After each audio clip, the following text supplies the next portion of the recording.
Okay mga budingking, nananso muna tayo, no? Kasi kailangan na natin magkaroon ng mga bagong rewind ng mga stator. Medyo kulang ng mga ano natin, mga stock na. Kailangan mayroon tayong stock na bagong rewind. Para pag may nagpagawa, meron tayong gagamitin agad. Ngayon ituturo ko sa inyo kung paano ang pagtatanso ko. Ganito lang po yung ginagawa ko mga budingking. Una, lililinis ko, no? Lilinis ko muna yung tanso para pag binenta malinis. Kasi pag hindi malinis ang ibebenta mong tanso, ang mangyayari kasi mapabawasan yung kilo ng tanso. Sayang naman. Ayan, kagaya nito mga budingking, oh. Yan ang mga tanggal ko doon sa mga pinanggal ko mga tanso. Tingnan nyo kadami yan mga budingking.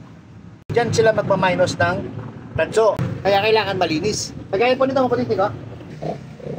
Kagaya nito mga budingking, malinis na. Ibig sabihin, hindi na nila babawasan yung kilo ng tanso natin. Ayun, mananso na tayo.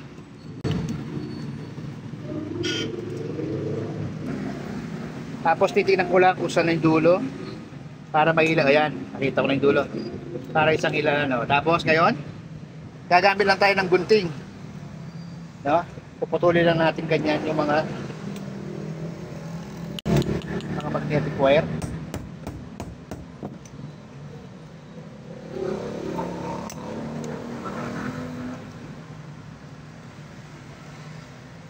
Pwede na palang gupitin eh. Medyo malambot naman pala to.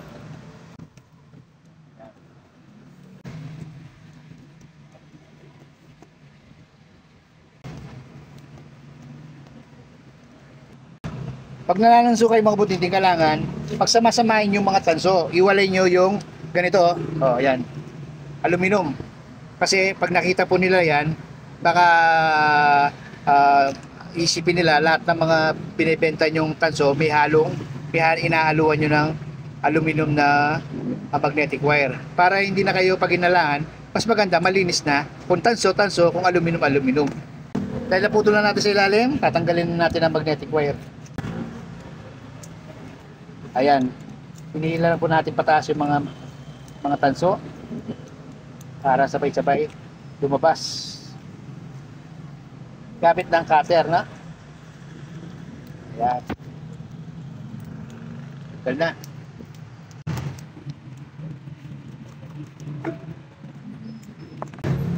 Ngayon, linisin natin to. Tanggalin ko lang yung tali. Ayun.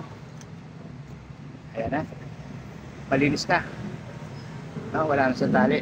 Lagyan na natin dito. Tuturuan ko naman kayo kung paano mananso ng motor ng washing machine.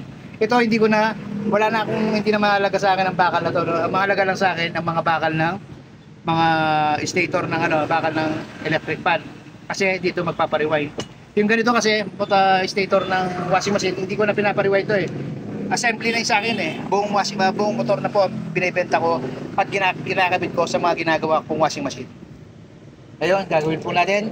Kuha lang po tayo ng maliit na kutsilyo. Tapos lalagay lang natin dito, hatiin natin sa gitna.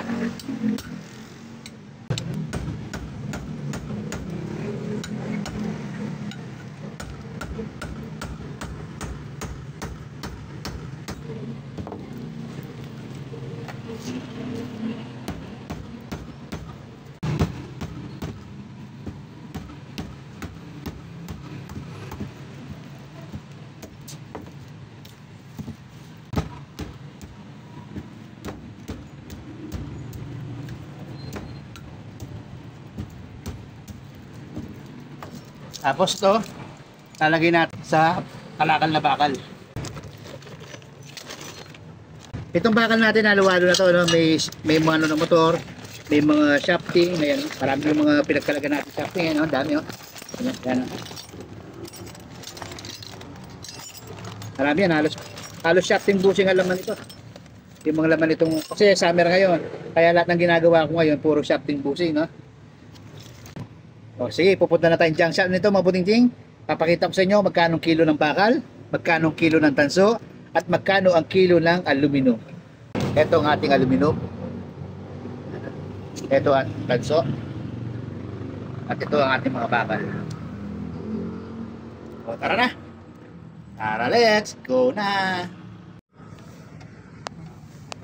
Okay mga kabutingting, nakapila tayo ngayon. Okay, nakakuha tayo ng number. Lucky 9.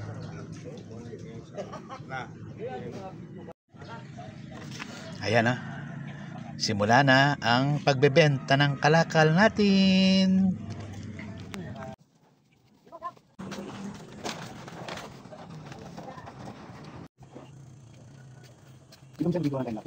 Okay mga kabutingting, nakabenta na tayo ng bakal. 36 kilo times 13.50. Naka 486 tayo. Sa aluminum 1.6 times 90 144. Ang tanso natin 4.2 440 ang kilo, 1,840. Kaya lahat-lahat 2,478 ang kalakal po natin. Okay mga kabutingting, ito po ang ating electric bill. Ang babayadan po natin ay 2,243.73. May sukli pa tayo doon sa pinagbentahan po natin kalakal. Nakalibre na po tayo sa pagbayad ng electric bill. Okay mga kabutingting, magbabayad muna ako ng electric bill namin. Maraming salamat po sa panonood. God bless po sa ating lahat.